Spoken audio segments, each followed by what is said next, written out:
السلام علیکم friends, welcome back to top smarties drama serial Habil and Qabil. یہاں پر صوبیہ تو خود کو حارث کے ساتھ تصور بھی کرنا شروع ہو گئی، لیکن حارث نے اس کے سارے خواب جھٹک کر دے مارے اور کافی انسلٹ کر کر اس کو اپنے کمرے سے نکال دیا۔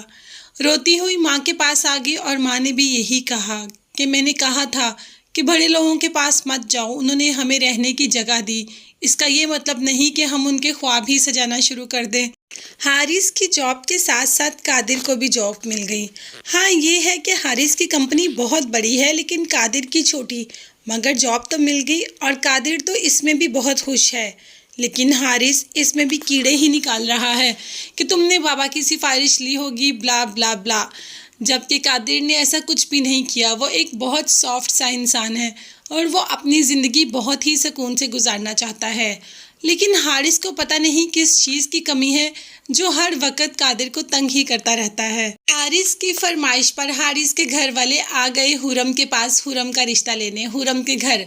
حورم کا باپ جو کہ بہت اچھا دوست ہے قاسم کا، لیکن اس نے پھر بھی اس کی جب ماں نے بات کی کہ میرا بیٹا بہت خوبصورت ہے، بہت انٹیلیجنٹ، بہت پڑھا لکھا، گولڈ میڈلسٹ،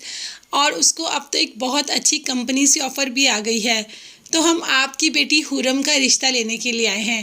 جس پر باپ نے کہا کہ میں جانتا ہوں کہ حارث بہت زیادہ اچھا ہے، میں اس کو کافی دیر سے جانتا ہوں اور اسی بنا پر میں اپنی بیٹی کی شادی کبھی بھی حارث جیسے انسان سے نہیں کرنا چاہوں گا۔ حارث کو پہلے تو 2-3 منٹ اپنے کانوں پر یقین ہی نہیں ہوتا کہ کسی نے حارث کو ریجیکٹ کر دیا، اور یہاں پر حورم بھی اس بات پر بلیو ہی نہیں کر پا رہی کہ اس کے باپ نے ایسا کیوں کیا، حالانکہ اس کے بابا جانتے ہیں کہ وہ حارث کو بہت زیادہ پسند کرتی ہے،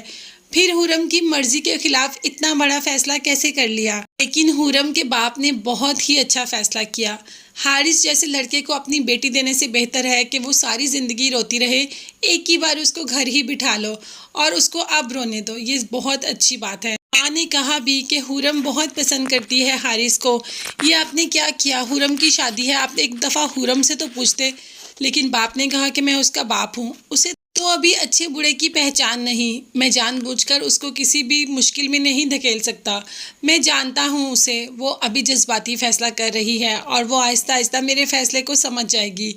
اب ادھر سے حارث بہت ہی زیادہ غصے میں گھر پہنچتا ہے اور جاتے ہی ٹکراؤ ہو جاتا ہے صوبیہ سے۔ جب صوبیہ کو پتہ چلتا ہے کہ ایسے حارث کا رشتہ ہونے سے پہلے ہی ٹوٹ گیا تو اس کو تو بہت زیادہ خوشی ہوتی ہے اور آ کر اپنی ماں سے یہی بات کہتی ہے کہ بہت زیادہ گھمنڈ ہے اس لڑکے میں، بہت اچھا ہوا کسی نے اس کا گھمنڈ توڑا اور اس کو انکار کیا، خود کو پتہ نہیں سمجھتا کیا ہے، اور ویسے بھی جو کسی کا دل توڑتا ہے وہ اس کے ساتھ اتنا اچھا کہاں ہوتا ہے۔ یہ تو حارث کی اناق کو ٹھیس پہنچی ہے، اب کیا کرے گا حارث۔ یہاں پر گھر والے بھی بہت پریشان ہیں کہ کیا حارث نے پہلے بات نہیں کی تھی حورم سے، لیکن حارث نے واقعی ہی حورم سے بات کی تھی اور حورم نے پازیٹیو آنسر کے لیے ہی کہا تھا۔ اب ایک دم باپ کو کیا ہوا، حورم بھی اس بات کو نہیں جانتی، لیکن باپ کا فیصلہ ہمیشہ صحیح ہوتا ہے، یہ بات حورم جانتی ہے۔ اور اب جب یہ اس کے انا کا مسئلہ بن گیا حارث کا، تو حارث کچھ نہ کچھ ضرور کرے گا، حورم کو اپنے جال میں پھنسائے گا۔ اب تو اس کی ضد ہے حورم کو پانا اور وہ حورم کو پا کر ہی رہے گا۔